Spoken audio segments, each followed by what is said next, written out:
Welcome to Finance News Weekly. I'm your host, and today we're witnessing history. The S&P 500 is surging toward the 7,000 milestone, driven by an unstoppable AI wave and resilient markets. Let's dive in. Our top story: the chip sector is on fire.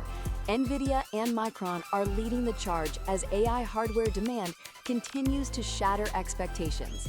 Investors are doubling down on the infrastructure that powers the future. Hello, everyone. Adding to that tech momentum, TSMC just reported a stellar quarter. They've not only beaten estimates, but issued a very bullish outlook for 2026, confirming that the AI chip demand is anything but a bubble. Looking ahead to corporate earnings, Apple is set to announce its first quarter results. Analysts are bracing for a record-breaking $137 billion in revenue, fueled by the iPhone 17 and new hardware launches. And don't forget Microsoft. Their Azure cloud growth has accelerated to a massive 40%. To keep up, they've announced plans to double their data center footprint over the next 2 years. The scale is simply incredible. Turning to policy, the Federal Reserve is holding steady in January after their December cut. The message is clear.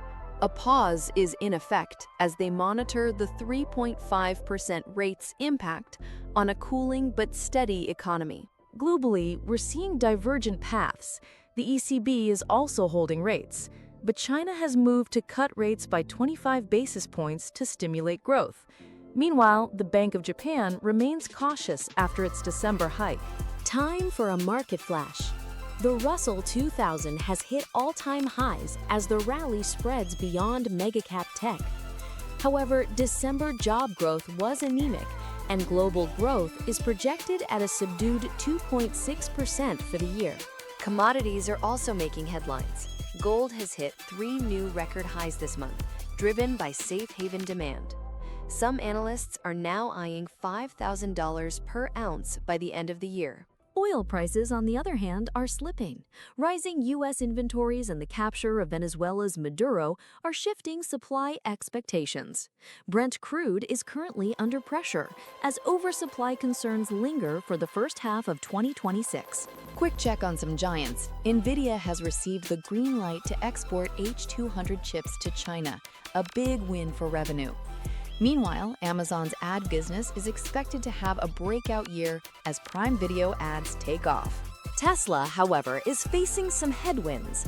Their Q4 deliveries missed expectations, and the market is now laser-focused on their margins and upcoming updates on the robo-taxi rollout. Caution is the word here. Let's talk crypto. Bitcoin is in a consolidation phase as the U.S. Senate postpones key regulatory hearings. On the bright side, we're expecting a wave of crypto IPOs this year, including Kraken and Ledger. Wrapping up the miscellaneous news, natural gas remains firm despite supply, and emerging markets are rallying as the Fed stabilizes. Also, keep an eye on a proposed credit card rate cap by the Trump administration. That's a wrap for this week's Finance News Weekly. The S&P 500's journey to 7,000 is the main event. But keep a close watch on Apple's earnings and global central bank moves. Thanks for watching and happy investing.